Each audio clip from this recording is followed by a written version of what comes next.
Well, this time I think when we do the reflection video, I think the most important thing is actually capturing your audience. And I know that a lot of times we can use Facebook, Twitter, different things to just kind of post some ideas out there. But I think actual follow-up is where we have to uh, focus on how to improve our audience, how to grow our audience, how to keep our audience involved in the process.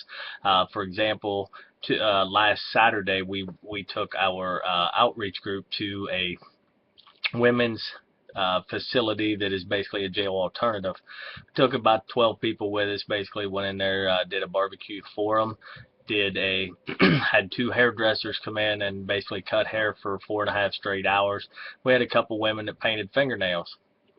The one thing that really got us all is basically how the women, basically when they were getting their fingernails painted, how they opened up to the people that were doing it. I mean, we've got a couple women that do this about every event we go to, and they've come to be pretty decent at painting nails. I mean, they're no manicure specialists or anything, but I tell you what, some of these women, all they're looking for is just someone to make them feel pretty at times. So the one lady had went with us.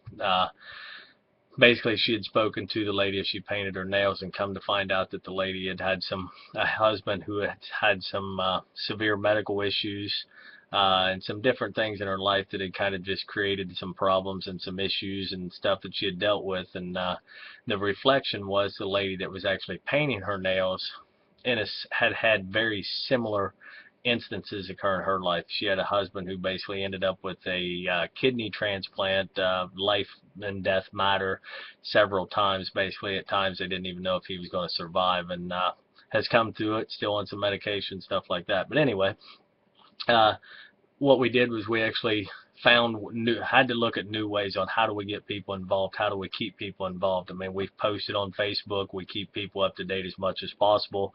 Sometimes we're not allowed to post any pictures because sometimes the women and stuff that we're dealing with are in situations that their identities and locations do not need to be revealed. So we try to hide all of that. So it's kind of difficult to broadcast who we are, what we do. So what we've chosen to do this week was, we took the lady that had painted the nails, her name was Sally.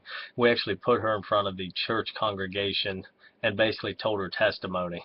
She told exactly, how she had spoken to the women, how the women had touched her life, and basically pointed out that the last lady, they were very similar in occurrences throughout their life, and just basically how it boiled down to that we were only one decision away from being in that same position that any of those women that we had spoken to.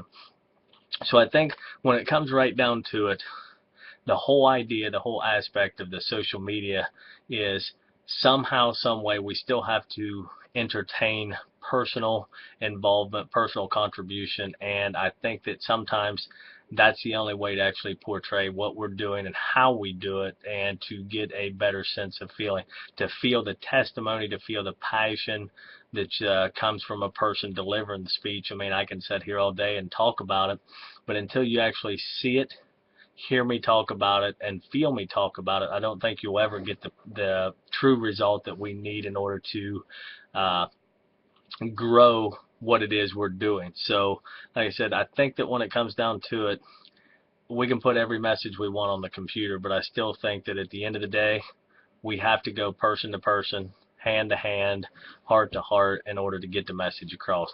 I do appreciate it. Thanks a lot.